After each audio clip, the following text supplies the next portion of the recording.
Okay, तो इसमें कुछ इंपॉर्टेंट वर्ड्स क्या आ रहे हैं? Electric line of force is a curve along which a positive charge would move in an electric field. एक तो ये इंपॉर्टेंट है समझने वाली चीज, अभी हम करेंगे. And the tangent at any point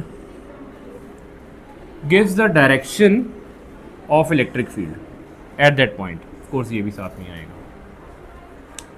ठीक है, तो we have already drawn like electric field lines. अगर आपको याद हो, हम कुछ ऐसी इलेक्ट्रिक फील्ड लाइन्स ड्रॉ करते हैं ऐसे. ठीक है, सो ये जो लाइन्स होती हैं ना, प्रीमेच्योरली हम इसको ही बोल सकते हैं कि these are called as electric line of force. Electric field की जो रिप्रेजेंटेशन है, उस रिप्रेजेंटेशन को हम इलेक्ट्रिक लाइन्स बोलते हैं. ठीक है, इलेक्ट्रिक लाइन्स जो हैं ये स्ट्रेट भी हो सकती हैं और ये कर्व भी हो सकती हैं. राइट, जैसे कि इलेक्ट्रिक लाइन ऑफ फोर्स ऐसे भी हो सकती है, like this. This is also called electric line of force. Right, electric line of force ऐसे भी हो सकती है. This is also called electric line of force. Right, तो जब भी हम, अच्छा ये जो इलेक्ट्रिक लाइन ऑफ फोर्स है ये करती क्या है, तो हम ये कहते हैं कि अगर आप इन इलेक्ट्रिक लाइन ऑफ फोर्स के ऊपर कोई पॉजिटिव चार्ज रख दोगे, जैसे आप यहाँ पे रख दोगे, तो ये पॉजिटिव चार्ज नॉर्मली इस कर्व के ऊपर मूव करेगा. राइट, इस कर्व के ऊपर मूव करेगा. लेकिन जो सेकंड स्टेटमेंट है वो डिफरेंट है. सेकंड स्टेटमेंट कह रही है कि the tangent to that at which the tangent to which at any point gives the direction of electric field. Second line ये कह रहा है कि नहीं, इलेक्ट्रिक लाइन ऑफ फोर्स वो एक कर्व है, अगर आप वहां से एक टेंजेंट बनाओगे तो ये जो चार्ज है ये इस टेंजेंट की तरफ मूव करेगा. हमारे पास दो सेपरेट चीज़ें आ रही हैं यहाँ पे, तो मैं फिर समझा रहा हूँ क्योंकि ये ना मोस्टली बुक्स में भी नहीं समझाया जाता. ठीक है, मतलब बहुत कम चीज़ें यहाँ पे समझ आती हैं. वो क्या होता है, यहाँ पे दो स्टेटमेंट आ रही हैं. पहली स्टेटमेंट कह रहा है कि ये एक ऐसी कर्व है जहाँ पे अगर आप पॉजिटिव चार्ज रखोगे तो वो उस तरफ को मूव करेगा अगर वो फ्री है. फ्री मतलब आपने उसको पकड़ा नहीं हुआ या फिर कहीं और तरफ फोर्स नहीं लगा रहे हो, उसको फ्री कर दिया तो वो उस लाइन के ऊपर मूव करेगा. So curve along which a positive charge would tend to move free to do so in an electric field. तो वो कह रहा है कि इलेक्ट्रिक फील्ड जो भी इस एरिया में है, अगर आप उसको इलेक्ट्रिक लाइंस की तरफ बना दोगे तो इलेक्ट्रिक लाइंस की तरफ ये चार्ज मूव करेगा. लेकिन दूसरी स्टेटमेंट कह रहा है कि नहीं, जो ये चार्ज है वो किधर को मूव करेगा, जो टेंजेंट बन रहा है एट एनी पॉइंट. मतलब इस पॉइंट से अगर आप टेंजेंट बनाओगे, टेंजेंट कैसे बनाओगे, ऑब्वियसली पहले कर्व लोगे, कर्व का एक पॉइंट लोगे, उस पॉइंट से आप टेंजेंट बना लोगे. तो वो कह रहा है कि जो वो चार्ज है ना वो इस टेंजेंट पे मूव करेगा. Gives the direction of electric field. अच्छा, gives the direction of electric field, एक में यहाँ पे और चीज़, वो कह रहा है कि जो इलेक्ट्रिक फील्ड की डायरेक्शन है वो ये वाली होगी. अच्छा, यहाँ पे एक छोटी सी बता दूँ, इलेक्ट्रिक फील्ड की डायरेक्शन का मतलब क्या होता है, तो आपको पता है, याद करो कि जिस तरफ इलेक्ट्रिक फील्ड मूव करेगा पॉजिटिव चार्ज भी उसी तरफ को मूव करेगा. तो अगर वो ये वाली लाइन लिख रहा है ना, gives the direction of electric field, तो उसका एक्चुअली मतलब ये है कि जो चार्ज है वो भी इसी डायरेक्शन में जाएगा. यहाँ पे लिखा नहीं हुआ लेकिन उसका बेसिकली लिटरली मतलब वही है, gives the direction of electric field. तो कोई पूछे आपसे चार्ज कौन से डायरेक्शन में मूव करेगा, तो आप कहो कि जिस डायरेक्शन में इलेक्ट्रिक फील्ड जा रही है. तो इलेक्ट्रिक फील्ड कौन सी डायरेक्शन में जा रही है, तो वो कह रहा है कि यहाँ से टेंजेंट बनाओ, वहाँ पे जा रही है. राइट, अब ये होता कैसे है, तो एक तो वो कह रहे हैं कि चार्ज ऐसे कर्व जाएगा, दूसरा कह रहा है कि नहीं चार्ज इसके टेंजेंट जाएगा. तो अब ये दोनों ही स्टेटमेंट ट्रू हैं. वो कैसे, क्योंकि बेटा ये जो इलेक्ट्रिक फील्ड लाइंस है ना, ये सिर्फ ऐसे नहीं होती. ये तो मैंने एक लाइन बनाई है, अगर यहाँ पे कोई चार्ज होगा और ऐसी लाइंस बनाएगा तो वो बहुत सारी लाइंस बनाएगा.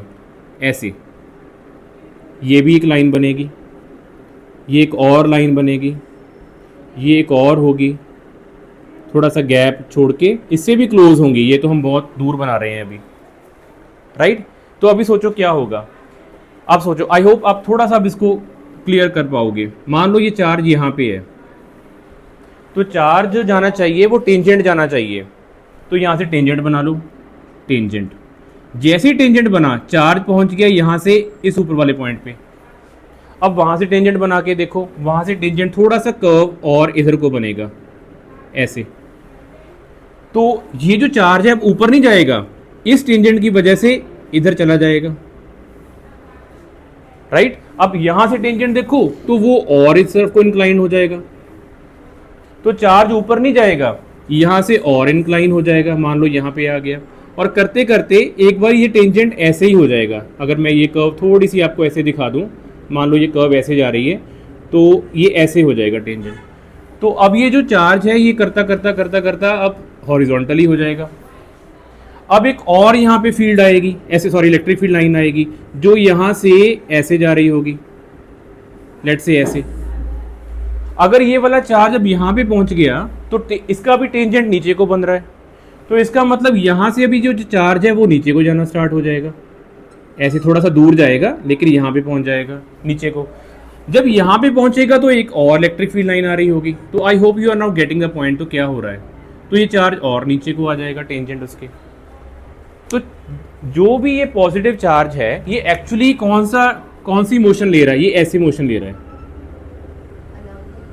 ऐसे, पर वो वाली कर्व पे नहीं ले रहा, लेकिन ले कर्व पे ही रहा है। कौन कौन सी कर्व्स जो अलग अलग बन रही हैं, कोई कर्व यहाँ पे बन रही है, कोई इलेक्ट्रिक फील्ड लाइन यहाँ पे बन रही है, कोई इलेक्ट्रिक फील्ड लाइन यहाँ पे आ रही है, फिर यहाँ पे आ रही है, फिर यहाँ पे आ रही है, फिर ऐसे आ रही है। देखो हर बार वो टेंजेंट बन रहे हैं। क्लियर हो गया बात। तो जो इलेक्ट्रिक फील्ड लाइन होती है, पहली बात तो वो सेकंड स्टेटमेंट बहुत ट्रू है। इलेक्ट्रिक लाइंस जो होती हैं वो उसमें जो चार्ज है वो कौन सी तरफ को मूव करता है, जिस तरफ को इलेक्ट्रिक फील्ड की डायरेक्शन होगी। इलेक्ट्रिक फील्ड की डायरेक्शन कौन सी तरफ होती है, तो वो होती है tangent to that electric line. जो इलेक्ट्रिक लाइन बनाई है उसके किसी भी पॉइंट पे जो टेंजेंट बनेगा चार्ज उस तरफ को मूव करेगा। लेकिन फिर क्वेश्चन आता है, फिर चार्ज अगर टेंजेंट मूव करता है तो फिर चार्ज को तो ऊपर चले जाना चाहिए था, तो ये वापस इस लाइन पे कैसे आ गया। तो उसका आंसर ये है कि तो सिर्फ एक इलेक्ट्रिक लाइन थोड़ी ना है, यहाँ पे तो क्लोज करते करते बहुत सारी इलेक्ट्रिक लाइंस हैं। तो जब चार्ज इसके ऊपर टेंजेंट बनाएगा, बार बार टेंजेंट बनाएगा, तो ऑटोमेटिकली चार्ज कर्व में मूव करना स्टार्ट कर देगा। और अगर ये जो टेंजेंट है वो अगर ये इलेक्ट्रिक लाइन ऐसे हो, फिर तो इसकी टेंजेंट क्या होती है, इसका टेंजेंट यही होता है अलोंग दिस लाइन। ठीक है, तो अगर इसका मतलब चार्ज यहाँ पे है तो चार्ज कौन सी डायरेक्शन में मूव करेगा, ऑब्वियसली टेंजेंट मूव करेगा, लेकिन क्योंकि ये अलोंग द लाइन है तो चार्ज इधर चला जाएगा, चार्ज आगे चला जाएगा like this. And we are always talking about the positive charge, negative होगा तो उसे उल्टा काम करेगा। इज इट ओके, क्लियर होगी बात। तो हमें ये डेफिनेशन दोनों समझ में आ गई। पहली डेफिनेशन क्या कह रही है कि ये वो कर्व है जिस कर्व के अलोंग एक पॉजिटिव चार्ज मूव करता है अगर उसको आप फ्री छोड़ दोगे। ठीक है, लेकिन दूसरी लाइन क्या कहती है कि जो चार्ज है वो कौन सी डायरेक्शन में मूव करेगा, वो डायरेक्शन में मूव करेगा इलेक्ट्रिक फील्ड में। और इलेक्ट्रिक फील्ड कौन सी डायरेक्शन में बनेगी, तो वो बनेगी tangent to the point on that curve. उस कर्व पे किसी, क्योंकि ऑब्वियसली उसको पॉइंट लिखना पड़ेगा, ये वाली लाइन लिखना पड़ेगी, क्योंकि हर पॉइंट पे टेंजेंट, देखो हर पॉइंट पे टेंजेंट चेंज होता जा रहा है। तो आप ये नहीं कह सकते हो कि जी हम टेंजेंट कोई भी ले लेंगे, आपको स्पेसिफाई करना पड़ेगा कि आप कौन से पॉइंट पे बात कर रहे हो, वहाँ से आप टेंजेंट बनाओगे और चार्ज उस तरफ मूव करेगा। लेकिन जैसे ही चार्ज मूव करेगा तो एक और इलेक्ट्रिक लाइन ऑफ फोर्स आ जाएगी, तो वहाँ पे एक अलग से टेंजेंट बनेगा, तो चार्ज उसके हिसाब से फिर मूव करना शुरू कर देगा। अब मैंने आपको ये इतना कुछ समझाया, इसका एक क्वेश्चन बनता है, वो ये है क्या इलेक्ट्रिक लाइन ऑफ फोर्स ऐसे हो सकती हैं, इंटरसेक्ट हो सकती हैं? तो यस, गुड, तो नहीं हो सकती। उसका रीज़न ये है कि मान लो कि चार्ज यहाँ जा रहा था और जाते जाते यहाँ पे पहुँच गया। अब अगर यहाँ पे चार्ज पहुँचा जहाँ पे वो इंटरसेक्शन कर रहा है, तो ये इलेक्ट्रिक लाइन ऑफ फोर्स ये वाली जो लाइन है ये कह रही है कि चार्ज को अब नेक्स्ट जो चार्ज मूवमेंट होगी वो इस तरफ को होगी, ऐसे होगी। मतलब कि जो इलेक्ट्रिक फील्ड की डायरेक्शन है वो इस तरफ को होनी चाहिए। लेकिन अगर आप इसको फोकस करो तो ये कह रहा है कि नहीं जी, इलेक्ट्रिक फील्ड की जो डायरेक्शन है वो ये होनी चाहिए। देखो, tangent at any point gives the direction of electric field. तो अगर हम इस कर्व का टेंजेंट बना रहे हैं तो इस तरफ, इस कर्व का टेंजेंट बना रहे हैं तो इस तरफ, तो इलेक्ट्रिक फील्ड की डायरेक्शन दो तो हो नहीं सकती। मतलब कि चार्ज को एक ही तरफ को मूव करना है, या तो इस तरफ मूव करे या उस तरफ को मूव करे, तो दैट मीन्स कि ये पॉसिबल ही नहीं है। तो क्वेश्चन ये यहाँ पे ये आता है कि why two electric field lines can never intersect each other. आपके है यहाँ पे क्वेश्चन नोट्स में, तो उसका आंसर ये है कि अगर इंटरसेक्ट करेंगी तो एक ही पॉइंट पे आपको दो इलेक्ट्रिक फील्ड की डायरेक्शन मिलेंगी, which is not possible. Clear होगी बात ये वाली? ठीक है। और क्या क्वेश्चन आता है इसमें? एक क्वेश्चन आता है कि क्या इलेक्ट्रिक फील्ड, ये जो लाइंस हैं ये ऐसे हो सकती हैं, मान लो यही चीज़ है, तो ये ऐसे हो सकती है, यहाँ से इलेक्ट्रिक फील्ड लाइन शुरू हुई, यहाँ पे ब्रेक लग गई और यहाँ से फिर शुरू हो गई, तो हम कहेंगे ये भी नहीं हो सकता। उसका रीज़न क्या है? ये कंटिन्यूस होनी चाहिए। रीज़न ये है कि आपको पता है जो इलेक्ट्रिक फील्ड का फॉर्मूला होता है वो inversely proportional to r square होता है। More the distance lesser will be electric field, lesser the distance more will be electric field. लेकिन अगर आप ये इलेक्ट्रिक फील्ड लाइन बना रहे हो तो आप ये कह रहे हो कि चार्ज के ऊपर यहाँ पे तो इलेक्ट्रिक फील्ड लग रही है, यहाँ पे भी लग रही है, लेकिन यहाँ पे जब चार्ज आया तो उसके ऊपर इलेक्ट्रिक फील्ड है ही नहीं है, और उसके बाद चार्ज के ऊपर फिर इलेक्ट्रिक फील्ड आनी स्टार्ट हो गई, which is not possible again, right? तो कभी भी ब्रेक नहीं हो सकती इलेक्ट्रिक फील्ड लाइन, जो है वो ब्रेक नहीं हो सकती। तो ब्रेक नहीं हो सकती, और ये क्या बताया था हमने? कभी भी नॉन इंटरसेक्टिंग, तो इंटरसेक्ट नहीं कर सकती, नेवर इंटरसेक्ट्स। कौन इंटरसेक्ट नहीं कर सकती? Once again, electric lines. मुझे पता था आप इलेक्ट्रिक फील्ड बोलोगे। Electric lines of force, electric lines of force intersect नहीं कर सकती। इलेक्ट्रिक फील्ड लाइंस जो हैं वो ब्रेक नहीं कर सकती, कंटिन्यूस में रहेंगी। इलेक्ट्रिक लाइंस जो हैं they represent the direction of electric field. Electric lines एक ज्योमेट्री है, एक्चुअल में कुछ भी नहीं है इलेक्ट्रिक लाइंस। ये हमने इलेक्ट्रिक फील्ड कौन सी तरफ को जाएगी उसको समझाने के लिए हमने ये लाइंस बनाई हैं। इमेजिनरी ऑब्वियसली, जिसको आप इलेक्ट्रिक फील्ड भी बोलते थे। लाइक आपने जब ये बनाया था तो आप कहते थे this is an imaginary electric field, imaginary field होती है। तो वो इमेजिनरी फील्ड को दिखाने के लिए हमें कुछ ना कुछ तो बनाना पड़ेगा ना, तो हमने लाइंस बनानी शुरू कर दी और उसी को उसका नाम दे दिया इलेक्ट्रिक लाइंस। और हमने यहाँ पे फोर्स क्यों लिखा? हमने यहाँ बात तो हम इलेक्ट्रिक फील्ड की बोली जा रहे हैं, करी जा रहे हैं, तो हम फोर्स क्यों लिख रहे हैं यहाँ पे?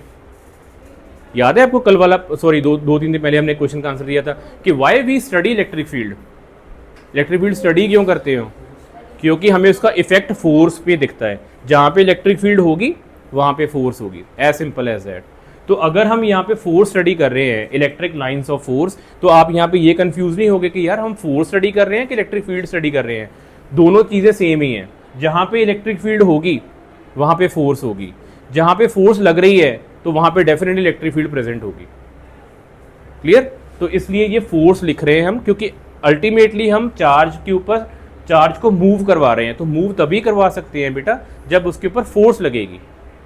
देखो बात वही है, अगर आप कहो कि चार्ज मूव कैसे करता है, तो उसके ऊपर फोर्स लगती है। कौन करवाता है? तो इलेक्ट्रिक फील्ड करवाती है। समझ रहे हो बात? इलेक्ट्रिक फील्ड करवा रही है और इलेक्ट्रिक फील्ड लग के हो क्या रहा है? फोर्स लग रही है। तो ये दोनों इंटर रिलेटेड है, इसीलिए हम बार बार, याद है ना आपको, ये रिलेशन बार बार लिखते हैं ये। तो इलेक्ट्रिक फील्ड क्या करवाती है? इलेक्ट्रिक फील्ड फोर्स जनरेट करवाती है। Is it okay? ठीक है। तो चलो हमें ये समझ में आ गया, इलेक्ट्रिक लाइंस ऑफ फोर्स कभी इंटरसेक्ट नहीं करेंगी। उसका रीजन बोल दो फिर वंस अगेन, क्या था? कि अगर ये इंटरसेक्ट करें तो, ये आपको ऐसे लिखना है, अगर ये इंटरसेक्ट करें तो, इफ दे इंटरसेक्ट तो क्या होगा? तो आपने ये लाइन लिख देनी है, they will have two directions of electric field which is not possible, right?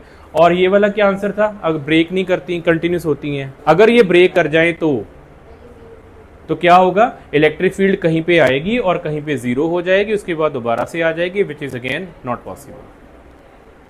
Clear हो गया? तीसरा एक और आप बताओ, एक और होता है जो इलेक्ट्रिक फील्ड लाइंस हैं वो कभी भी क्लोज लूप नहीं बनाती, जैसे ऐसे नहीं होती ये। So never make close loops. इसका रीजन क्या हो सकता है? कई लॉजिक हैं इसके, कोई एक सिंपल सा क्या होगा? एक तो मैं बता दूं आपको। हाँ मतलब आप कुछ भी बोल सकते हो। जैसे आप कह दो कि मान लो यहाँ पे पॉजिटिव चार्ज था जो इलेक्ट्रिक फील्ड बना रहा है, तो इलेक्ट्रिक फील्ड अगर पॉजिटिव चार्ज बना रहा है तो पॉजिटिव चार्ज के से इलेक्ट्रिक फील्ड बाहर को जाती है ना, तो उसकी तरफ थोड़ी ना वापस आएगी। और अगर आपको क्लोज लूप बनाना होगा तो आपको कहीं ना कहीं इलेक्ट्रिक फील्ड की डायरेक्शन को चेंज करना ही पड़ेगा ड्यू टू वन चार्ज। मतलब अगर ये एक बना रहा है इलेक्ट्रिक फील्ड, तो उसके कारण करके इलेक्ट्रिक फील्ड या तो बाहर जाएगी या इसकी तरफ आएगी अगर नेगेटिव होता। ऐसे तो हो नहीं सकता। सो कभी भी क्लोज लूप नहीं बनते हैं, ठीक है। These are just 1 mark questions. या फिर ये एमसीक्यू में आते हैं कि बताओ जी कौन कौन सी प्रॉपर्टी इलेक्ट्रिक लाइंस की होती है, तो क्लोज लूप नहीं बनते, इंटरसेक्ट नहीं करता, ब्रेक नहीं करते। इसके अलावा यस ये तो आपको पता ही है, they start at positive and ends at negative. तो जो पॉजिटिव चार्जेस हैं वो पॉजिटिव से स्टार्ट होते हैं और अगर कहीं पे नेगेटिव होगा तो नेगेटिव पे एंड होते हैं। हमने इसको उल्टा, हमने कैसे स्टडी किया था? हमने कहा था पॉजिटिव से इलेक्ट्रिक फील्ड बाहर जाते हैं और नेगेटिव की हमने डायरेक्शन उसे उल्टा माना हुआ है, उसकी तरफ को जाती है। तो one and the same thing. तो पॉजिटिव से स्टार्ट होते हैं और अगर कहीं नेगेटिव पड़ा होगा तो वहाँ पे एंड होते हैं। इसको समझने, ये जो चीज़ है इसको हम एक और तरह से भी पढ़ते हैं। हम इसको ऐसे भी बोलते हैं कि अगर हमारे पास पॉजिटिव और नेगेटिव है यहाँ पे, तो नॉर्मली क्या होता है ये देखो। अगर आप यहाँ से देखोगे तो इलेक्ट्रिक लाइन्स, ये बड़ी इंपॉर्टेंट डायग्राम है जो मैं बनाने लगा हूँ, ऐसे जाएंगे। अगर यहाँ से इलेक्ट्रिक लाइन्स बनाओगे ऐसे, तो ये इलेक्ट्रिक लाइन ऐसे कर्व बना के ऐसे वापस आएगी। अगर आप यहाँ से और इस तरफ को बनाओगे तो ये ऐसे जाके ये भी वापस आएगी। ओके। इसके अलावा अगर आप यहाँ से और भी कर दोगे तो शायद ये वापस नहीं आएगी, ऐसे ही चले जाएगी। और यहाँ से भी शायद नहीं वापस आएगी। तो ये सारे बाहर की तरफ हो गए लाइक दिस। और यहाँ से ये बड़ी इंपॉर्टेंट है, ये कई बार आपको पूछते हैं, ये क्वेश्चन आता होता है 1 या 2 मार्क्स में। हाँ जी पूछो। कोई इसका पर्टिकुलर रीज़न नहीं है। इसका एक रीज़न क्या है, हमने ये एज्यूम किया कि याद है आपको जब हम टेस्ट चार्ज लेते हैं तो हम मोस्टली उसको पॉजिटिव रखते हैं। अगेन वो हमारी एजम्पशन है क्योंकि हमें कुछ ना कुछ तो किसी हिसाब से थ्योरी बनानी पड़नी थी।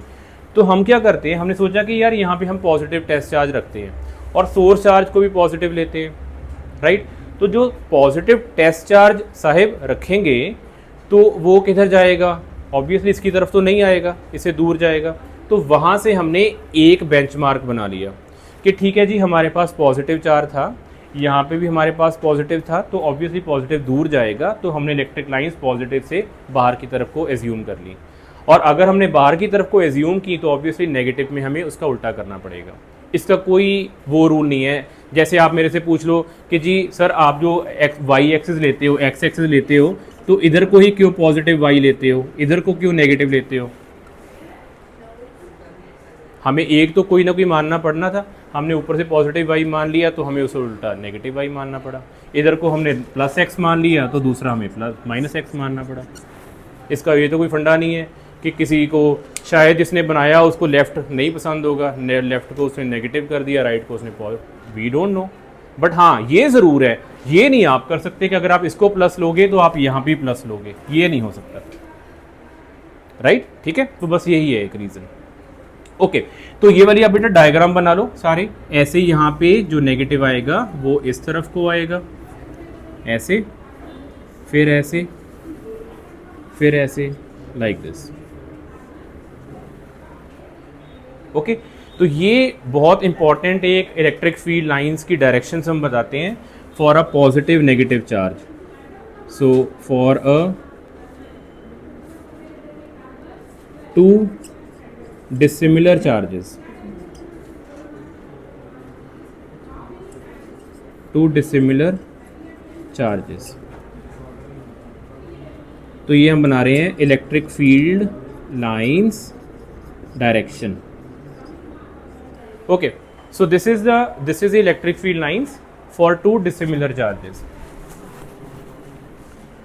अच्छा, तो टू डिसिमिलर है तो टू सिमिलर में वाली भी कुछ होंगी। अच्छा, इसमें इसको हम एक और नाम भी बोलते हैं, हम इसको बोलते हैं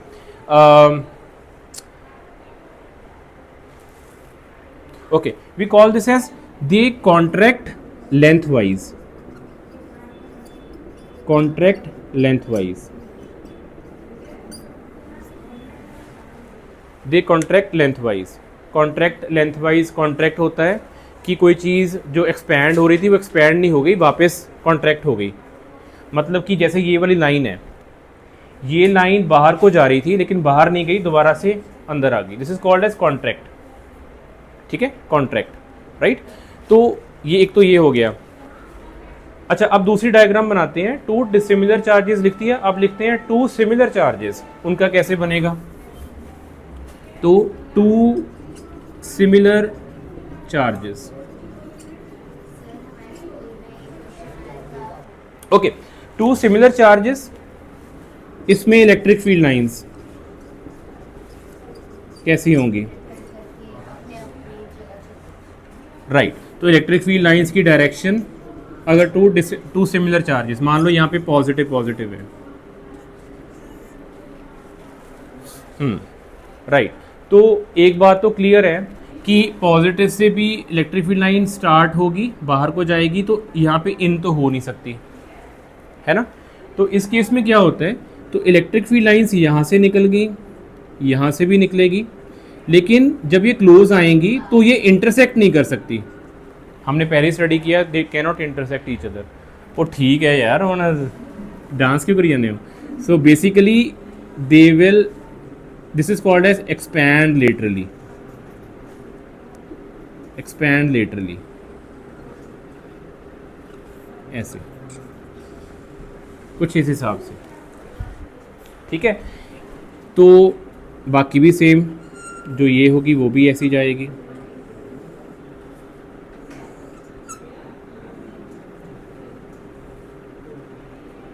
बाकी तो एज इट इज ही बना देंगे।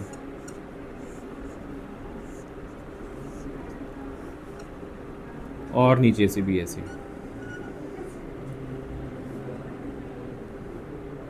तो कभी भी ये इंटरसेक्ट नहीं करेंगी, लाइक दिस। और यहाँ से ना एक बड़ी ज़बरदस्त चीज़ निकल के आती है, जितना आप दो पॉजिटिव चार्जेस को क्लोज लेके आते रहोगे, अभी ये इंटरसेक्ट तो करने वाली है नहीं, तो ये एक दूसरे को पूरा जोर लगा देंगी कि इंटरसेक्ट नहीं होने देंगी। तो आप इंटरसेक्ट तो नहीं होंगी, तो फिर करेंगी क्या, ये जो पीछे आप फोर्स लगा रहे हो ना, तो ये उसके ऊपर इफेक्ट डालना शुरू कर देंगी। मतलब वो चार्ज को नज़दीक आने ही नहीं देंगी, तो आपको और ज़्यादा फोर्स लगानी पड़ेगी, और ज़्यादा फोर्स लगानी पड़ेगी, राइट। तो हाँ जी, हाँ जी, नहीं, कभी भी ये मीट नहीं करते हैं। आप इसको फोर्स लगाओगे, आप इसको मीट करवा दोगे, लेकिन इनकी जो इलेक्ट्रिक फील्ड लाइंस हैं, they will still be just, आप ये समझ लो कि ये बहुत क्लोज आ गई, शायद माइक्रोन्स में आ गई, लेकिन ये इंटरसेक्ट नहीं कर रही हैं। ये इतना क्लोज क्यों आ गई हैं? क्योंकि आपने फोर्स लगाई हुई है। वंस जैसे ही आपने इनको छोड़ा, तो आपको पता है ये दोबारा से फिर दूर जाएंगी। ठीक है, तो ये आप इसको इन दोनों को टच भी करवा दोगे, इलेक्ट्रिक फील्ड लाइंस जो हैं वो आपस में इंटरसेक्ट नहीं करेंगी, ये पक्का रूल है इसका। क्योंकि अगर वो इंटरसेक्ट कर गई वंस, तो एक तो हमने चलो पढ़ा था कि ये वाला पॉसिबल नहीं है, दूसरा अगर इंटरसेक्ट करके फिर तो ये वापस जाएंगी क्यों, फिर तो चार्ज वापस ही क्यों जाएगा। तो ये एक दूसरे के ऊपर प्रेशर डालती हैं, तो इनका जो प्रेशर होता है वो वापस चार्जेस के ऊपर आता है, और चार्जेस जो है वो फिर से रिपेल हो जाते हैं। चलो वंस अगेन, तो यहाँ पे हमने यहाँ पे लिख दिया, यहाँ पे हम क्या लिखेंगे, it is called as expand laterally, expand laterally. तो कई बार आपको एमसीक्यू में पूछा जाता है कि दो चार्जेस अगर डिसिमिलर हैं तो वो क्या होंगे, एक्सपैंड लेटरली होंगे या कंट्रैक्ट लेंथवाइज होंगे। तो आपको याद रखना है कंट्रैक्ट लेंथवाइज यहाँ पे आता है, और एक्सपैंड लेटरली वर्ड इसको कहते हैं, ये this is called as laterally. ये होता है लेंथ वाइज, और इसका जो परपेंडिकुलर होता है इसको बोलते हैं लेटरल। दो वर्ड होते हैं, लॉन्गिट्यूडनल, लेटरल, ठीक है। तो ये जो इस पे काम हो रहा है वो लेटरल पे काम हो रहा है, राइट। और यहाँ पे जो काम हो रहा है वो इस डायरेक्शन में काम हो रहा है, ये देखो सारा इस डायरेक्शन में काम हो रहा है। तो इसको बोलते हैं हम लेंथ, लॉन्गिट्यूडनल भी बोलते हैं अगर लेंथ वाइज, और इसको बोलते हैं हम लेटरल। क्लियर हो गया, राइट, ओके। इसके बाद एक और चीज़ लिखेंगे हम, वो है they are always normal to the surface of conductor. Very important, again यहाँ पे लिखते हैं, ये भी हो गया हमारे पास। तो ये था हमारे पास जैसे 1, ये था 2, यहाँ पे एक और था, क्लोज लूप नहीं बनेगा, नेवर मेक क्लोज लूप्स, ये था थर्ड पार्ट, ठीक है। ये था हमारे पास फोर्थ पार्ट, और ये था हमारे पास फिफ्थ पार्ट, ठीक है। एक और हमारे पास यहाँ पे आता है सिक्स्थ पार्ट, और वो है हमारे पास they are always normal to the surface of conductor. Normal, ये भी अच्छा है, ये भी याद रखना है आपको, हमेशा याद रखना है, normal to the surface of conductor. Okay, normal to the surface of conductor, इसका मतलब अगेन इंपॉर्टेंट थिंग, अगर हमारे पास यहाँ पे कोई चार्ज्ड प्लेट है, ऐसे ऐसे we are having a charged plate, तो इलेक्ट्रिक फील्ड लाइंस कौन सी तरफ जाती है? सो ये बहुत इंपॉर्टेंट है। जो इलेक्ट्रिक फील्ड लाइंस हैं दे आर ऑलवेज नॉर्मल, ये हम इलेक्ट्रिक फ्लक्स में भी स्टडी करेंगे, आगे गॉस थ्योरम में भी स्टडी करेंगे। तो ये हमेशा इसके नॉर्मल होती हैं, ऊपर को भी हो सकती हैं, डाउनवर्ड भी हो सकती हैं, like this. They are always normal to the conductor. आप कभी भी ऐसे नहीं बना सकते, ऐसे नहीं बना सकते, दिस इज रॉन्ग। कोई रीज़न बताएगा इसको, why it is always normal to the, ये ऐसे क्यों नहीं हो सकता? वैसे मैं एक्सपेक्ट नहीं करता हूँ कि आप में से मुझे कोई आंसर देगा, लेकिन फिर भी अगर यहाँ पे ये जो इलेक्ट्रिक फील्ड लाइंस, अगर यहाँ पे ये प्लेट एक हमने चार्ज कर दी, पॉजिटिव चार्ज, तो हम ये कहते हैं कि जो इलेक्ट्रिक फील्ड लाइंस है ना दे आर ऑलवेज नॉर्मल, ऐसे बनती हैं, कभी भी इलेक्ट्रिक फील्ड लाइंस ऐसे नहीं बनती। इलेक्ट्रिक फील्ड लाइंस कभी भी इंक्लाइंड नहीं होती, नॉर्मल होती हैं हमेशा। नहीं बता पाओगे? हिंट दे दूं, अगर आप यहाँ पे रिजॉल्व कर लो इनको दो कंपोनेंट्स में, वर्टिकल और हॉरिजॉन्टल, तो हॉरिजॉन्टल जो लाइन है वो कभी भी काम नहीं करेगी, नहीं समझ में आएगा। सुनो ये देखो, मैं बताता हूँ, नहीं समझ में आएगा आपको, थोड़ी प्रॉब्लम आएगी। मान लो ये इंक्लाइंड होता, ठीक है, मान लो यहाँ से इलेक्ट्रिक फील्ड लाइंस इंक्लाइंड होती, तो आपको पता है कि अगर यहाँ पे इंक्लाइंड है तो चार्ज जो होगा, ध्यान से सुनना, जो यहाँ पे चार्ज है उसके ऊपर फोर्स इंक्लाइंड लग रही है। अगर चार्ज के ऊपर फोर्स इंक्लाइन लगेगी तो चार्ज कौन सी तरफ को मूव करेगा? टॉप को जाएगा या राइट को जाएगा? ऑब्वियसली इंक्लाइंड का मतलब क्या होता है कि थोड़ा सा राइट को भी जा रहा है, थोड़ा सा टॉप को भी जा रहा है, तभी तो वो इंक्लाइंड पे पहुंचेगा। तो इसका मतलब ऐसे ही होता है ना कि जो चार्ज है ये थोड़ा सा राइट को भी जाना चाह रहा है और थोड़ा सा टॉप को भी जाना चाह रहा है, यही होता है ना, राइट। अच्छा, अगर मैं इसको दो कंपोनेंट रिजॉल्व कर लूँ, मान लो मैं कहता हूँ कि जी ठीक है, ये इतना टॉप को जाना चाहता है और थोड़ा सा ये राइट को भी जाना चाहता है। आई होप मैं थोड़ा सा आपको दोबारा से बता दूं मैं क्या बात कर रहा हूँ। जैसे मान लो ये वाली वैल्यू 5 है, तो 5 आप कैसे लेके आ सकते हो? आप ये कह सकते हो कि जी वो इधर को 3 गया राइट को और टॉप को 4 गया, तो वो यहाँ पे पहुँच जाएगा, क्योंकि जब आप पाइथागोरस लगाओगे 3² + 4² का रूट करोगे तो आपके पास 5 मिल जाएगा। तो अगर कोई बॉडी इंक्लाइंड जाती है तो उसका मतलब ये होता है वो थोड़ी सी राइट को भी गई है, थोड़ी सी टॉप को भी गई है, 3 राइट को गई है, मान लो 4 टॉप को गई है। सिमिलरली अगर ये चार्ज यहाँ पे जाना चाहेगा तो थोड़ा सा टॉप को भी जाना चाहेगा, थोड़ा सा राइट को भी जाना चाहेगा, राइट। अब ये है हमारे पास स्टैटिक चार्जेस। स्टैटिक चार्ज जो होते हैं, स्टैटिक चार्जेस जो होते हैं वो अपनी डायरेक्शन से, ध्यान से सुनना, हम यहाँ पे करंट नहीं स्टडी कर रहे हैं, we are talking about static charges. जो स्टैटिक चार्ज है बेटा, स्टैटिक चार्ज होता क्या है? Charges at rest. तो आप कह रहे हो कि ये चार्ज रेस्ट पे है। अगर मैं आपको कह दूं नहीं नहीं नहीं जी ये चार्ज तो इधर को मूव कर रहा है, तो वो क्या स्टैटिक चार्ज बनेगा? तो चार्ज जो होता है वो स्टैटिक होता है, इसका मतलब चार्ज अपने रेस्ट पे ही रहेगा। तो अगर मैं अब इसका हाइपोथेसिस बोल रहा हूं मैं कि अगर ये इस तरफ को लाइन जा पाती, इन केस ऐसे बनता, तो इसका मतलब ये होना था कि इस चार्ज को थोड़ा सा इस तरफ को भी जाना चाहिए था, पर क्योंकि ये स्टैटिक चार्ज है तो ऑब्वियसली ये इस तरफ को नहीं जा पाएगा। अच्छा, ऊपर को जाएगा कि नहीं जाएगा? तो उधर को भी नहीं, क्योंकि ऊपर एयर है और air is a bad conductor, आपको पता है। वो तो ये चार्ज जो है वो यहाँ से बाहर निकल नहीं पाएगा। बट यहाँ से ये बात क्लियर हो गई कि चार्ज प्लेट के अलोंग मूव नहीं कर पाएगा किसी भी हालत में, क्योंकि अगर चार्ज प्लेट के अलोंग मूव ही कर गया तो आपने स्टैटिक चार्जेस, इलेक्ट्रोस्टैटिक्स की डेफिनेशन ही खत्म कर दी। इसलिए जो चार्ज होता है it doesn't have like this direction and it will obviously not be having this direction. ना इलेक्ट्रिक फील्ड ऐसे हो सकता है, ना ही इलेक्ट्रिक फील्ड ऐसे हो सकता है। इलेक्ट्रिक फील्ड की सिर्फ एक ही डायरेक्शन होती है, दैट इज ऑलवेज परपेंडिकुलर। और परपेंडिकुलर का वर्ड होता है नॉर्मल। ये छोटी छोटी चीज़ें हैं, वैसे तो इतना जनरली इतना एक्सप्लेनेशन में आपसे पूछा नहीं जाता। एक क्वेश्चन आपको सिंपली आएगा कि बताओ जी जो सरफेस ऑफ कंडक्टर है उसकी जो इलेक्ट्रिक फील्ड लाइन्स है वो कौन सी तरफ को ट्रेवल करती हैं। So it is always normal to the surface of conductor. अगर आपको याद, अगर आप थोड़ा सा ध्यान से देखो ना, हमने कुछ डायग्राम्स गलत बनाई हैं, थोड़ी थोड़ी गलत बनाई हैं, लेकिन चलो चलता है। जब हम ये कंडक्टर बनाएंगे आगे से, जब हम ये बनाएंगे सफ़ियर, ये वाला बनाएंगे, ये बनाएंगे, तो हम हमेशा कोशिश करेंगे कि जो इलेक्ट्रिक लाइंस हैं वो हमेशा इसके परपेंडिकुलर से निकलें। जैसे कि ऐसे यहाँ से इस लाइन, जैसे पहले आप इस लाइन को फोकस कर लो, छोटी सी लाइन, तो उसके परपेंडिकुलर, इसको फोकस कर लो, इसके परपेंडिकुलर, इसको फोकस कर लो तो इसके परपेंडिकुलर, हमेशा ऐसे बनाएंगे, राइट? ऐसे, तो ऐसे होता है।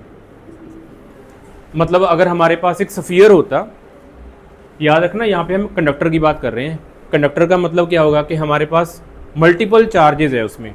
जैसे एक सफियर है, बॉल है, वो बॉल चार्ज्ड है, पॉजिटिव पॉजिटिव, कितने सारे पॉजिटिव है इसमें।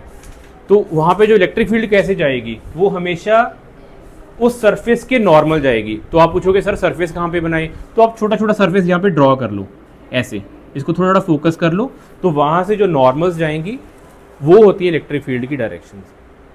अगर मैं ये प्लेट ऐसे बना दूँ, मान लो ये है पॉजिटिव प्लेट, तो फिर अब क्या करोगे, हॉरिजॉन्टल बनाओगे ऐसे, या फिर इसकी बैक साइड पे ये बनेंगी।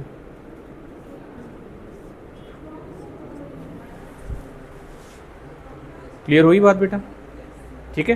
सो these are called as normal to the surface of conductor. Okay, clear हो गया? अच्छा, जो आप डाइपोल का पूछ रहे थे वो भी हम यहां पे बना देते हैं।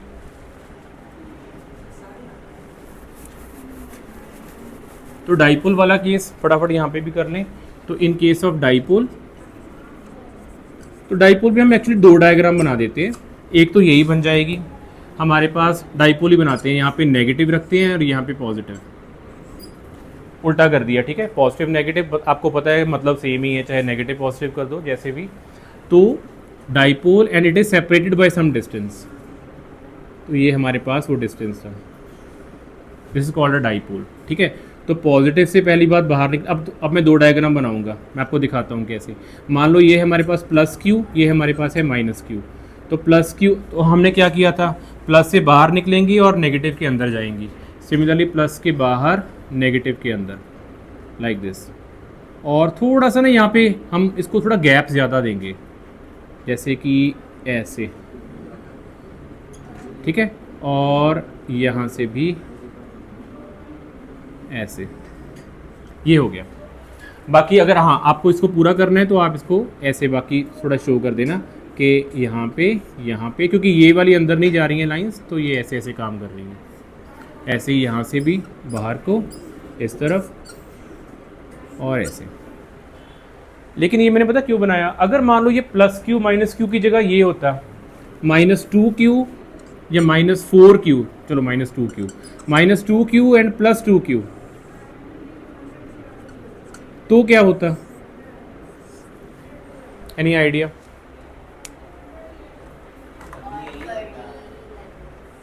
नहीं, मैं बताता हूँ क्या होगा। एक पॉइंट है आपके नोट्स में है, वो है closeness of the lines. Closeness of the lines, जितनी लाइंस के बीच में क्लोजनेस ज़्यादा होगी, समझ लो उतनी इलेक्ट्रिक फील्ड ज़्यादा प्रोड्यूस हो रही है। क्लोजनेस, तो हम इसको रिप्रेजेंट कैसे करते हैं, ऐसे, सेम चीज़ यही, लेकिन क्लोजनेस ज़्यादा है, लाइक दिस। हाँ जी, right. So this is just to show that the strength between, like the dipole has more strength, more electric field यहाँ पे आ रही है, लाइक दिस। ठीक है, और बाकी उसके बाद आप सेम वही कर दोगे, जैसे कि यहाँ से नेगेटिव नेगेटिव नेगेटिव नेगेटिव, और यहाँ से, अच्छा यहाँ पे भी एक और चीज़, अगर यहाँ पे है तो क्लोजनेस यहाँ पे भी दिखा देंगे, क्लोजनेस,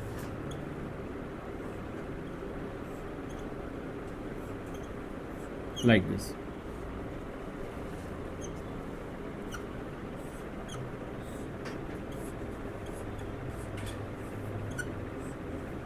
ये होगा, राइट। बस ये डिफरेंस होता है, माइनस मतलब चार्ज ज़्यादा हो जाएंगे तो ऐसा, चार्ज कम होंगे तो बाकी सारी डायग्राम सेम ही है। क्लियर हो गया बेटा? ओके, सो ये एक सिंपल सा टॉपिक था, ये कोई मेजर क्वेश्चन नहीं आता, 2 मार्क्स में या MCQs में आता है, तो ये इसका आप ये आंसर दे दोगे। आज का एक छोटा सा अभी लास्ट टॉपिक मैं आपको करवा दूं, और मंडे से हम बहुत एक जो करेंगे, that is called as electric flux, very very important again, उसका एक गॉस थ्योरम, उसका ही एप्लीकेशन है आगे।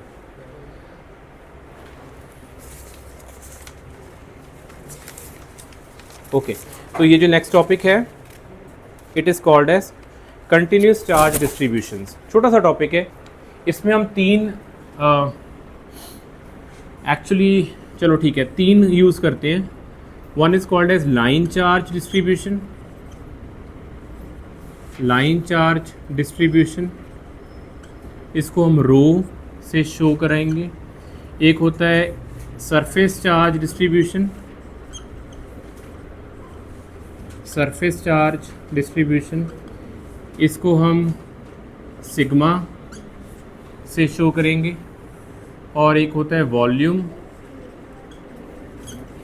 चार्ज, नहीं मैंने कुछ गलत लिख दिया, एक मिनट, इसको हम रो से शो करेंगे, इसको हम लैम्डा से शो करेंगे। ओके, ये गॉस थ्योरम में यूज़ होगा, तो आपको आना चाहिए। ये वाली चीज़ है बड़ी सिंपल है, लेकिन अगेन थोड़ा बच्चे कंफ्यूज होते हैं इसको समझने में। वेरी सिंपल, मैं आपको बहुत इजी मेथड समझाऊंगा ये है क्या चीज़। ओके, क्योंकि हम डिस्ट्रीब्यूशन की बात कर रहे हैं, तो इसका मतलब ये है कि हम बेसिकली बात कर रहे हैं कि when there are many charges, like many charges accumulated right in a conductor, in a charged conductor। तो हम अब एक चार्ज की बात नहीं करने लगे, जैसे हम कूलम्ब्स लॉ करते रहे हैं, इलेक्ट्रिक फील्ड करते रहे हैं, डाइपोल भी करते रहे हैं, तो वहाँ पे हम 1 या 2 चार्जेस की बात करते हैं। यहाँ पे हम चार्ज डिस्ट्रीब्यूशन की बात करने लगे हैं। इसका मतलब हमारे पास, जैसे कि मान लो ये हमारे पास वायर है, ये वायर है, ठीक है, तो इस वायर के बीच में बहुत सारे चार्जेस हैं, this is called as continuous charge distribution. ठीक है, तो हम इसको बोल सकते हैं इनफाइनाइट, या फिर मैं आपको सिंपली भी लिखा देता हूँ लाइन चार्ज डिस्ट्रीब्यूशन, जो हमने अभी ऊपर लिखा है लाइन चार्ज डिस्ट्रीब्यूशन। ऐसे ही हो सकता है हमारे पास प्लेन हो। प्लेन क्या होता है? कोई भी 2 डायमेंशनल ऑब्जेक्ट जिसकी थिकनेस नेग्लिजिबल होती है, जैसे शीट ऑफ पेपर हो गया, तो इसके बीच में भी हमने इस शीट को भी चार्ज कर दिया, मतलब इसके अंदर भी बहुत सारे चार्जेस आ गए, तो इसको बोलते हैं हम surface charge distribution, surface charge. एक हमारे पास होता है वॉल्यूम, वॉल्यूम हम डिफाइन कर लेंगे स्फीयर के साथ। तो लेट्स से, अच्छा यहाँ पे एक और भी आएगा, ये भी सरफेस चार्ज होता है और ये भी सरफेस चार्ज होता है। स्फीयर ले लो, लेकिन ये स्फीयर हॉलो है, हॉलो स्फीयर होगा तो सारे चार्ज उसके वॉल्यूम में नहीं होंगे, अंदर नहीं होंगे, क्योंकि अंदर है ही कुछ नहीं है, सिर्फ सारे चार्ज उसकी सरफेस पे होंगे। ये बड़ा इंपॉर्टेंट पॉइंट है, ये याद रखना, ये हम करेंगे गॉस थ्योरम में। तो जब चार्ज सिर्फ सरफेस पे हों तो वो भी सरफेस चार्ज डिस्ट्रीब्यूशन ही है। तो ये सरफेस, ये भी सरफेस है, ये भी सरफेस है। लेकिन अगर हमारे पास जो स्फीयर है वो सॉलिड हो जाए, तो ये हमारे पास है सॉलिड स्फीयर। ये हमारे पास क्या था, ये था हमारे पास प्लेन शीट, ठीक है, सॉलिड स्फीयर। तो सॉलिड स्फीयर वो होता है जो अंदर से भी एम्प्टी मतलब नहीं होगा, सो अंदर भी उसके मैटर होगा। तो अगर अंदर मैटर होगा तो चार्जेस सिर्फ बाहर एग्जिस्ट नहीं करेंगे, उसके अंदर भी एग्जिस्ट करेंगे। तो ऐसे चार्ज को हम बोलते हैं volume charge distribution, volume charge distribution. तो ये हम 3 स्टडी कर रहे हैं और यही सारा गॉस थ्योरम में वापस चलेगा। एक होगा जो सिंगल लाइन पे होंगे, मतलब इसका कुछ एक लेंथ तो है लेकिन इसकी ना विड्थ है ना थिकनेस है, इसकी हमारे पास लेंथ और विड्थ तो है, तो हम इसको बोल देंगे सरफेस। और अगर हमारे पास स्फीयर जो सॉलिड होगा, जो अंदर से भी मैटर होगा, तो हम उसको बोल देंगे वॉल्यूम चार्ज डिस्ट्रीब्यूशन। ये समझ में आ गया, ये स्फीयर, ये वाला भी स्फीयर है, वो भी स्फीयर है, तो ये हमने यहाँ पे सरफेस में क्यों रखा है, क्योंकि ये हॉलो है। तो हॉलो होता है मतलब उसके अंदर चार्ज है ही नहीं है, तो वॉल्यूम अंदर है ही नहीं है। वॉल्यूम तो तब होगा अगर यहाँ पे मैटर होता, तो जो चार्ज है वो सिर्फ इसके सरफेस पे ही प्रेजेंट है, that is why it is called as surface charge distribution. ठीक है बेटा, राइट। अब कौन सा हमें करना क्या है, लिखना क्या है, यहाँ पे हमें लिखना है कि इस पे टोटल चार्ज कितना होगा, टोटल चार्ज कितना होगा, मतलब 1 होगा, 2 होंगे, 3 होंगे, कितने होंगे। ठीक है, तो मैं भी बताता हूँ, ये बड़ी इंपॉर्टेंट चीज़ है, ध्यान से देखना। टोटल चार्ज इसका होगा लैम्डा dl। मैं आपको बताऊंगा कैसे आया ये, लेकिन पहले एक बार ये लिख लेते हैं। ये होगा lambda into length, lambda into length. अच्छा, अभी लैम्डा क्या है, लैम्डा इसको क्या कहते हैं, लैम्डा को इसको बोलते हैं लाइन चार्ज डेंसिटी, कुछ ऐसा ही था, क्या वर्ड था,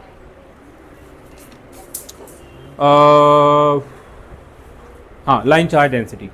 लैम्डा को बोलते हैं लाइन चार्ज डेंसिटी, लेकिन ये भी हमें नहीं जानना कि मतलब we don't have to remember this line charge density की, मतलब ये वर्ड भी नहीं, ये सेंटेंस भी नहीं याद रखना कि लाइन, लेकिन इसका मतलब क्या होता है ये समझना है। मैं आपको एक एग्जांपल से समझाता हूँ, आप मुझे डेफिनेटली आंसर दोगे, आपको पता होगा।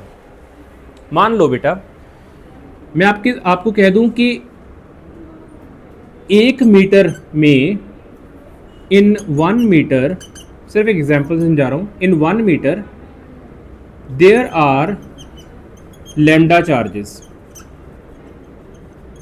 मैं आपको ये सेंटेंस बोल रहा हूँ, मान लो 1 मीटर में लैम्डा चार्जेस हैं, ठीक है, तो मुझे बताओ 5 मीटर में कितने चार्जेस होंगे। देयर विल बी, कितने होंगे, तो ऑब्वियसली 1 में लैम्डा होंगे, तो 5 में कितने होंगे, 5 लैम्डा। तो आपने कह दिया लैम्डा इंटू 5, राइट। 10 मीटर में कितने होंगे, सो आप कहोगे there will be lambda into 10। Clear है। डीएल लेंथ में कितने होंगे, डीएल मीटर में, बस ये होता है there will be lambda DL. I hope आप समझ रहे हो क्या हम कैसे कर रहे हैं। तो लैम्डा क्या है, लैम्डा है 1 मीटर में कितने चार्जेस हैं, और लैम्डा के यूनिट्स बताऊं, आप मुझे बता सकते हो लैम्डा के यूनिट्स क्या होंगे। 1 मीटर में कितने चार्जेस हैं, बोलो क्या उसके यूनिट्स होंगे। 1 मीटर में कितने चार्जेस हैं, कूलोम्ब पर मीटर। 1 मीटर में कितने चार्जेस हैं, कूलोम्ब पर मीटर। ये होता है लैम्डा, बस ये जानना है, ये नहीं वर्ड याद, लाइन चार्ज डेंसिटी छोड़ दो, कोई नहीं पूछेगा। लैम्डा का मतलब क्या होता है, लैम्डा यूज क्यों करते हैं, क्योंकि हमें टोटल चार्ज पता करने हैं। तो हमारे पास ये बन गए टोटल चार्जेस, टोटल चार्जेस ये। आई होप ये कुछ समझ में आया आपको, क्योंकि मैं 2 बारी फिर करेंगे ये चीज़। लैम्डा इंटू डी एल, मतलब 1 मीटर में चार्जेस से लैम्डा, 1 मीटर में लैम्डा, तो 5 मीटर में 5 लैम्डा, 10 मीटर में 10 लैम्डा, और डी एल मीटर में डी एल लैम्डा। क्लियर होगी बात श्रेया? क्लियर हो गया बेटा? पक्का? सोई नहीं? अच्छा, surface charge density. Surface charge density को हम शो करते हैं सिग्मा के साथ, ठीक है। तो ये हमारे पास हो गया टोटल चार्ज। तो मुझे बताओ क्या लिखूं पहले, तो टोटल चार्ज कितना होगा यहाँ पे? यहाँ पे था लैम्डा, अब हो जाएगा सिग्मा, यहाँ पे था डीएल, वहाँ पे हो जाएगा एरिया। एरिया कुछ भी हो सकता है, ज़रूरी नहीं एल स्क्वायर हो। एरिया अगर सफियर का होगा तो वो डिफरेंट हो जाएगा, 4 पाई आर स्क्वायर। मतलब हम ये दिख रहे हैं भी एरिया होगा, तो हम यहाँ पे लिख देंगे सिग्मा डी ए, ठीक है। और इसकी यूनिट्स क्या होंगे, पहले तो हम इसको बोलेंगे क्या? हाँ, तो हम सिग्मा को बोलेंगे is surface charge density, surface charge density. और बिल्कुल सही आपने कहा, इसके यूनिट्स होंगे कूलम्ब पर मीटर स्क्वायर। अगर आपको एग्जांपल लेनी है तो ये एग्जांपल है, तो हम कहेंगे मान लो in 1 metre square there are sigma charges. हाँ yes, sigma charges, there are sigma charges. 1 metre square में कितने, अब हम मीटर स्क्वायर लिख रहे हैं, मीटर नहीं लिख रहे। 1 मीटर स्क्वायर में कितने हैं सिग्मा, 5 मीटर स्क्वायर में कितने होंगे? So there will be sigma 5 charges. मैं जानबूझ के ऐसे लिख रहा हूँ थोड़ा, ताकि सिमेट्री बनी रहे, ठीक है। सिमिलरली 10 मीटर स्क्वायर में कितने होंगे? So answer is sigma 10। इतने टोटल चार्जेस हो जाएंगे, ठीक है। तो अब हम लिखेंगे फिर डीए मीटर स्क्वायर में कितने होंगे, तो आंसर है सिग्मा इंटू डी ए। तो ये जो सिग्मा डी ए है ये हमारे पास है टोटल चार्जेस, टोटल चार्जेस। ये ना बच्चे बहुत बहुत कंफ्यूज होते हैं, और आप भी होगे। जब मैं आपसे दोबारा से क्वेश्चन करूंगा फिर भूल जाओगे। तो आपको याद रखना है लैम्डा हमारे लिए इतना इंपॉर्टेंट नहीं था, लैम्डा डीएल बड़ा इंपॉर्टेंट है, क्योंकि लैम्डा आपको बताता है 1 मीटर में कितने हैं, और लैम्डा को लेंथ से मल्टीप्लाई कर दो तो आपको टोटल चार्जेस पता लग जाएंगे। ऐसे सिग्मा को एरिया से मल्टीप्लाई कर दो तो आपको टोटल चार्जेस पता लग जाएंगे सरफेस में। सरफेस मतलब जिसका एरिया होता है, इसका तो एरिया ही नहीं होगा, ये तो लेंथ ही होगी, इसका एरिया होगा और इसका वॉल्यूम होगा, ठीक है। अब अगर इसका वॉल्यूम होगा तो हम यहाँ पे क्या करेंगे, हम लिखेंगे टोटल चार्ज कितने होंगे। वेरी नाइस, आप मुझे बता दोगे। तो हम लिखेंगे रो, सिग्मा की जगह आ जाएगा रो, और एरिया की जगह आ जाएगा वॉल्यूम। तो हम यहाँ पे लिखेंगे रो डीवी, राइट। तो इसका मतलब यहाँ पे रो क्या हो गया, rho is volume charge density, volume charge density. और वॉल्यूम चार्ज डेंसिटी के यूनिट्स क्या होंगे, कूलम्ब पर मीटर क्यूब। और इसकी फिर एक एग्जांपल लिख लेते हैं। So in 1 metre cube there are rho charges, there are rho charges. तो 5 मीटर क्यूब में हो जाएंगे रो इंटू 5 चार्जेस, ठीक है। और 10 मीटर क्यूब में हो जाएंगे रो इंटू 10 चार्जेस। तो फिर डीवी मीटर क्यूब में हमारे पास हो जाएंगे रो डीवी चार्जेस। तो यहाँ पे जो रो डीवी है वो है टोटल चार्जेस,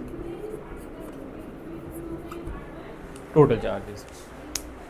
ये छोटा सा ये कंसेप्ट है, यहाँ पे जो डेरिवेशन है वो कुछ नहीं करना है हमें, ठीक है। वो ना ही कभी आती है, लेकिन गॉस थ्योरम में ये कंसेप्ट जरूर यूज़ होंगे, lambda D L, sigma D A, और वो तो आपके सिलेबस में नहीं है रो डी वी। तो आपके ये 3 है, 1, 2 और इसी का ही पार्ट यहाँ पे 3। तो ये हम गॉस थ्योरम में यूज़ करेंगे, फाइन। तो वहाँ पे मैं आपसे ये पूछा करूँगा कि बताओ जी टोटल चार्जेस कितने हैं लाइन चार्ज में, तो आप कहोगे लैम्डा डी एल। मैं आपसे पूछूंगा कि सरफेस चार्ज में बताओ टोटल चार्जेस कितने होते हैं, तो आप बोलोगे सिग्मा डी ए, ऐसे, राइट। चलो आज के लिए बेटा खत्म।